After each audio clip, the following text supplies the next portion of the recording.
શિયાળાનો season હોય અને લીલી તુવેરનું ગ્રેવીવાળું શાક ન ખાધું હોય એવું થોડી ના બને.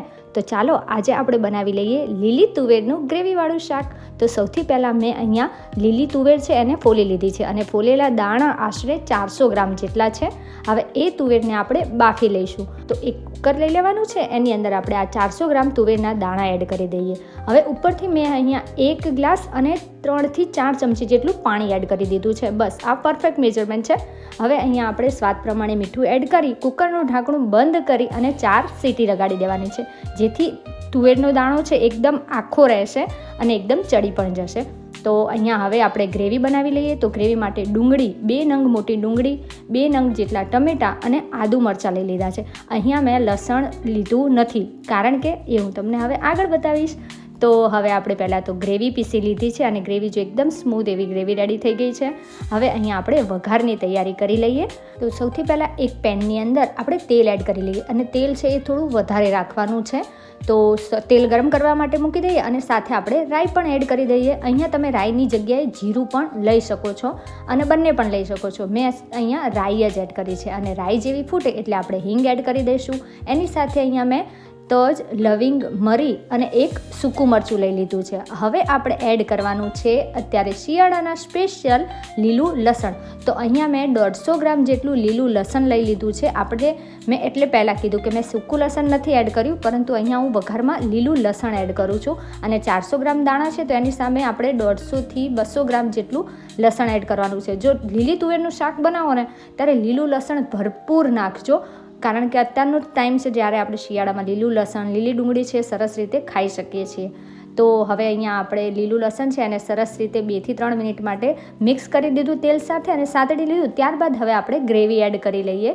તો લીલી ડુંગળી પણ તમે એડ કરી શકો છો, પણ વધારે શું છે પાંદડા વધારે થઈ જશે એટલા માટે. હવે થોડું મિક્સરની અંદર જે આપણી ગ્રેવી બચી હોય ને એના ભાગનું થોડું પાણી એડ કરી મિક્સ કરી અને આપણે ગ્રેવીને થવા દઈશું. તો 3 થી 4 મિનિટમાં જોઈ શકો છો કે ગ્રેવી આપણી સરસ રીતે થઈ ગઈ છે મિક્સ અને ચડી પણ ગઈ છે, એટલે કે અને તેલ પણ થોડું ઉપર આવી ગયું છે. હવે આને આપણે હલાવી લઈશું સરસ રીતે અને હવે આપણે એની અંદર મસાલા કરી લઈશું. તો મસાલાની અંદર આપણે બેઝિક મસાલા છે જે ઘરના આપણે લઈએ છીએ એ જ. આ એકદમ સરળ શાક બનવાનું છે.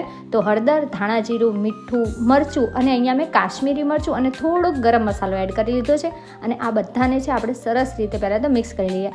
અને હા, મસાલા છે એ બળી ન જાય એટલે કે સહેજ વધારે કચાશ ન રહે એટલા માટે આપણે અહીંયા થોડું પાણી એડ કરી દઈશું. તો જો અહીંયા મેં 1 જ ચમચી જેટલું પાણી એડ કરી લીધું છે અને સારી રીતે મિક્સ કરી લેવાનું છે.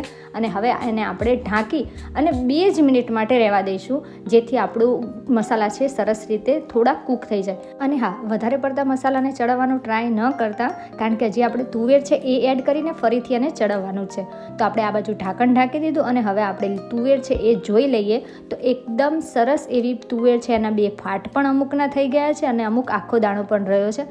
તો જો આ સહેજ સરસ રીતે ચડી ગઈ છે. જે એકદમ કૂણી તુવેર હોય ને એ સરસ રીતે ચડી ગઈ છે અને જે થોડો પાકો દાણો હોય ને એ સરસ રીતે આપણે મેશ થઈ જાય છે હાથ વડે. તો હવે આપણે આ તુવેર છે એને આપણે જે આ ગ્રેવી બને છે ને એની અંદર એડ કરી દેવાની છે. અને હા, મેં સાથે સાથે જો અહીંયા પાણી પણ લઈ લીધું છે, કારણ કે પાણી શું છે હજી ગરમ જ છે ને, એટલે ગ્રેવીમાં સરસ રીતે એબ્ઝોર્બ બી થઈ જશે, એટલે કે મિક્સ પણ થઈ જશે અને વધારે પડતું પાણી નહીં લાગે. હવે આ બધું જ છે અને સરસ રીતે આપણે મિક્સ કરી દઈએ. અને હા, અહીંયા મેં થોડીક ગળ પણ એડ કર્યો છે.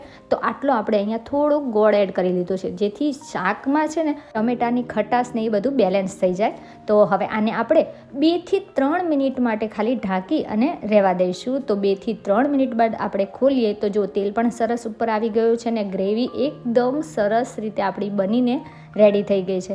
તો જો રેડી છે આપણું લીલી તુવેરનું ગ્રેવીવાળું શાક. હવે ઉપરથી અહીંયા મેં ધાણા ભાજી છે એ એડ કરી લીધી છે. તમે થોડું તેલ વધારે રાખશો ને તો તમે એકદમ ઉપરથી એકલું તેલવાળું અને જે તુવેરના ટોઠા જેવું શાક આપણું બનીને રેડી થઈ જશે.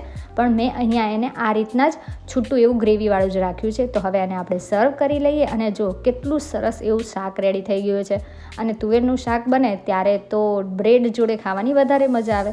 તો જો સૌથી પહેલાં હું તમને આ રીતે ચમચીથી પણ બતાવું અને નજીકથી પણ બતાવી દીધું છે. તો કેવું સરસ એવું આપણું શાક રેડી છે. અને આને તો હું શું પહેલાં રોટી સાથે જ ખાવાની હતી, પણ બાળકો કે મમ્મી તુવેર છે એટલે તો આપણે બ્રેડ સાથે જ ખવાય.